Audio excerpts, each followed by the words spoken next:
Are you newly postpartum or recovering from an injury and you're ready to start strengthening your core? Then follow along. I'm going to show you the best core sequence to do that. I'm Dr. Brenda Heinecke, pelvic floor physical therapist and owner of Revitalize Physical Therapy. All these exercises are targeting the transverse abdominus, or TA for short. If you want to learn more about that, I will link to the video that you can watch to learn a bit more about what that muscle does and why it's important. First exercise, you're doing just a TA contraction. So this is going to be a little hard to see on video because it's very subtle, but you're basically drawing belly button down and in, trying to flatten the back gently into the table, and you're holding for 6 seconds and then relaxing. After we do 10 of these, we're going to progress to the next exercise, and that's the bent knee fallout. So you're going to do that TA contraction first. Once you have it contracted, you're going to gently drop that knee out to the side without letting the hips rock or shift, and then bring that knee back in, relax the TA. And then you're going to do it again where you contract, drop the knee out. Good, she's only going to the point that she can without letting the hip pop up.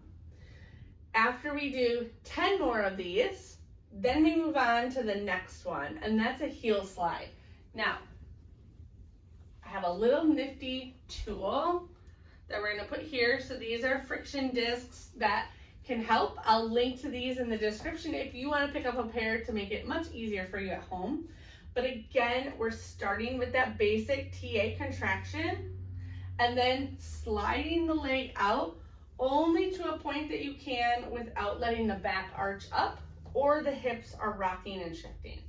So again, just really nice and easy, back in.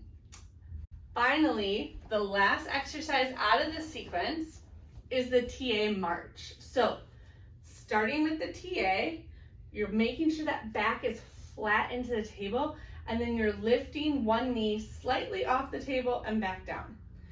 And then you're going to alternate legs. And this might seem very easy if you're watching these.